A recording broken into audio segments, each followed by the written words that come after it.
and blue for me and you. And I think to myself, what a wonderful world.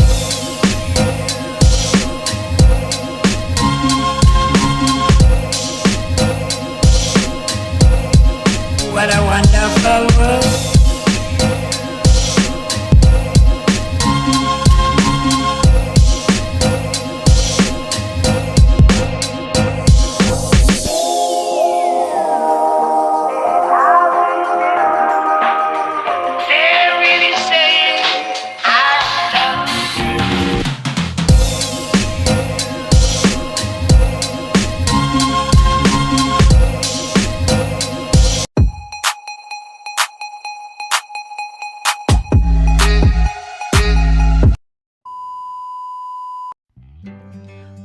What's up mga kakarenkings? Welcome back to our channel. Ayan guys, what a lovely day. O diba, ang ganda ngayon ng araw natin, hindi umuulan. Ayan, sakto lang yung init, hindi masyadong mainit, sakto yung lamig. Better. Ayan. Ngayon, ang itatopic po natin sa ating vlog is yung latest entry protocols for travelers to Baguio City effective nung March 19, 2021. Ayan. Bali, ito po yon. Yung mga requirements po, kasi po syempre po nagbago siya. Kasi syempre, di ba guys, magmamahal na araw, alam naman natin na ang mga kababayan natin gustong pumupunta ng Baguio kapag mga mahal na araw. Kasi di ba sa Manila or kung saan man sila galing, di ba mainit dito. Usually dito lang naman talaga sila nagpapalamig, or sa Tagaytay, usually ganon, di ba? Pero usually dito talaga sila pumupunta sa Baguio. Dito sila nagsispend ng summer nila. Yan. Kaya yon, binago kasi nga syempre, alam nyo na mataas pa rin ang cases ng COVID ngayon, lalo na dyan sa Manila. Kaya, ayan, babasahin ko. Tsaka syempre, i-flash ko rin dito sa screen yung mga requirements na kailangan po natin. Ayan, effective po to nung March 19, 2021. Pero subject to revisions when ano pa po to, if necessary. Ayan. Follow 3 requirements. Create an account or use your existing account. Kung nakapunta na po kayo dati dito, pwede nyo pong gamitin yung existing nyo. And schedule a visit at https://visita.baguio.gov.ph. Ayan. Secure QTP after registration. Ayan, yung QR code po yun. And then, pangalawa, have a negative COVID-19 RT-PCR or antigen test within 72 hours prior to arrival, or as an option, have a test at the triage upon arrival. Ayan. Pwede po kayong mamili dyan guys. Pwede po kayong magpa-antigen test na within 72 hours lang po ang kailangan. Di ba po dati hindi na kailangan? Ngayon po kailangan na naman. Kasi nga syempre, tumataas ang mga COVID cases. Ayan. Or yung isa pa pong option, pwede po kayo dito magpa-test dito sa may triage. Ayan, pagdating nyo po dito. Tapos yung pangatlo po, undergo triage upon arrival. Ayan, same lang din po siya. Ayan, important. Register and have your QTP at least 24 hours before travel. No QTP, no entry. Ayan. Yung po kasi yun talaga naman, kahit naman po nawala na yung dating antigen test, kailangan pa rin po talaga yung QTP. Para po mabilis po nilang kung kunyari meron na mga nag-positive, matrace. Ganon. Limit of tourists is up to 3,000 per day through a reservation system. If time slot or date is already blocked, limit is already reached. Ayan. Kapag hindi na raw po kayo makapag-register, ibig sabihin, na-reach na po yung limit ng mga tourist na pumupunta po dito. If to be found symptomatic or have a positive AG test result at the triage, you may be refused entry or referred to a nearest health facility. Strictly observe city health and safety standards and protocols and follow local ordinances. Ayan. Di ba guys, sa lahat naman ng na pinupuntahan natin, lalo na ngayon kasi di ba may mga city ordinances, kaya dapat talaga i-follow po natin siya. Ayan. O, di ba guys, parang medyo humigpit siya uli ngayon kasi nga gawa ng syempre magmamahal na araw, rarami ang tao, tapos marami pang mga syempre walang mga work, syempre bakasyon, di ba? Kaya yun, maraming mga holidays, ganon. Ayan guys, ito po yung mga classification ng traveler na kailangan mag-submit ng mga iba't ibang mga requirements. Ayan, for non-resident government or APORS, ang kailangan po nila is travel order and employment ID, tapos kailangan nila mag-proceed sa triage 2. If health worker, proceed to triage 1. Ayan, syempre kailangan pa rin i-present ang QR code.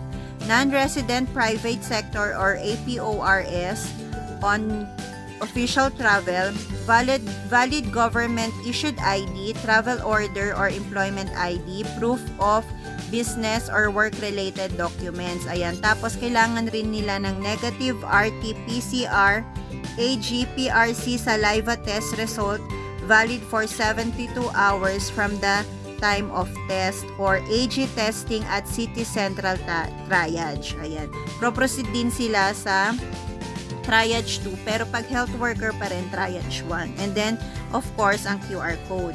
Kapag government and private sector who resides or work in Baguio City, traveling daily or weekly on home to work and vice versa, ang kailangan po is valid government issued ID or certificate issued by the barangay or residence of proof of employment and current residence. Tapos, kailangan din ng negative na result ng saliva test result valid for 30 days from the time of test, or AG testing at City Central Triage. And then, proceed po sa Triage 1 with the QR code. Ayan. Travelers for non-emergency medical purpose, valid government issued ID as proof residence, proof of confirmed medical appointment, and then at destination health facility or clinic, kung saan ka po talaga pupunta na clinic or hospital, ganon. Travelers with medical emergency, patients and their companions seeking emergency medical aid in Baguio City shall be afforded unhampered passage into the city. Ayan, tapos dediretso ka rin syempre sa may destination mo ng clinic. Ayan, or hospital. Ayan. Tas ito naman yung sa mga residents or non-APORS returning to the city from personal leisure or non-work related travels in other localities. Valid government issued ID or barangay certificate as proof of residence.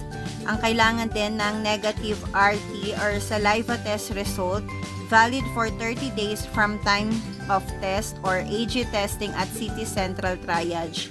Ayan, then proceed to Triage 1 and then with the QR code also.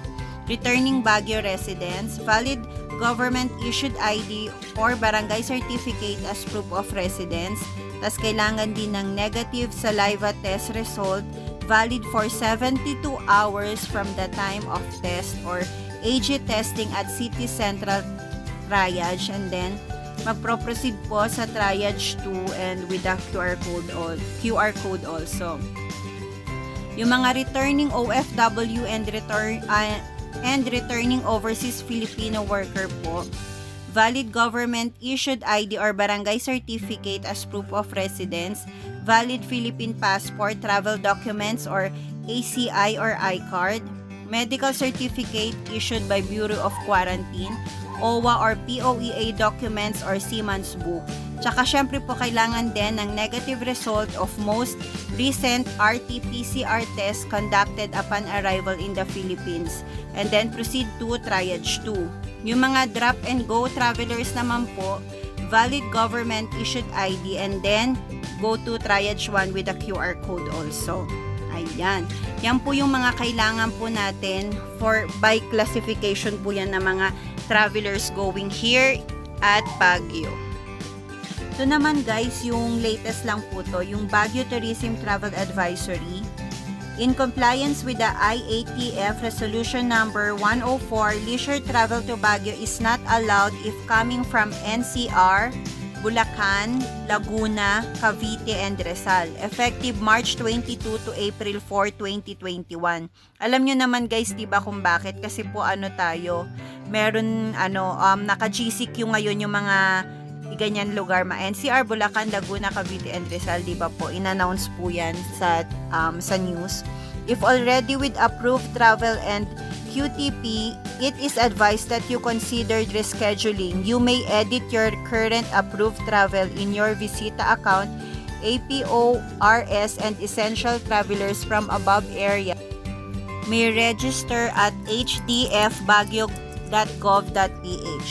Tourists from other areas or provinces with approved travels and QTP can go ahead with their travel, or if none yet, can still registered at visita.baguio.gov.ph. Ayan. I'm so sorry guys kasi yung mga galing po dun sa mga lugar na yon hindi po na po dito makakapunta. Pero pwede nyo naman po i-reschedule ang inyong pag-visit dito sa Baguio. Ayan. Sabi pa nga nung Baguio Tourism, with regret that the city will have to comply with IATF Resolution Number 104. Thank you for your understanding and patience as well. Ayan, kasi syempre 'di ba, yun nga may hashtag Heal as One. Alam nyo na kasi yung nangyayari sa atin ngayon, kaya kailangan muna nating maghintay. Bali, ilang days lang naman siya, tapos pwede na uli nilang i-revise or baguhin yung protocols po ng pag-travels dito sa Baguio. Ayan, here's a short message from our city Mayor Benjamin B. Magalong. By requiring tests before or upon entry, the city can determine infected persons and prevent them from transmitting the diseases to others. This is just temporary safety measure that may be lifted if daily COVID-19 cases in the country will decrease or slow down. Ayan, nakikiusap naman po siya, diba? Kasi nga po, diba, syempre siya yung naglabas ng ordinance or protocol na yon, kaya po, ayan. Ayan, ipag-pray na lang natin guys na maging okay na tong COVID na to, maalis na para naman bumalik na sa normal ang ating life. Ayan, thank you guys for watching our vlog. And sana po may nakakuha kayong information for today. And please don't forget to like, subscribe, and hit the notification bell para po maging updated kayo sa aming mga latest na videos. Bye guys! Stay positive!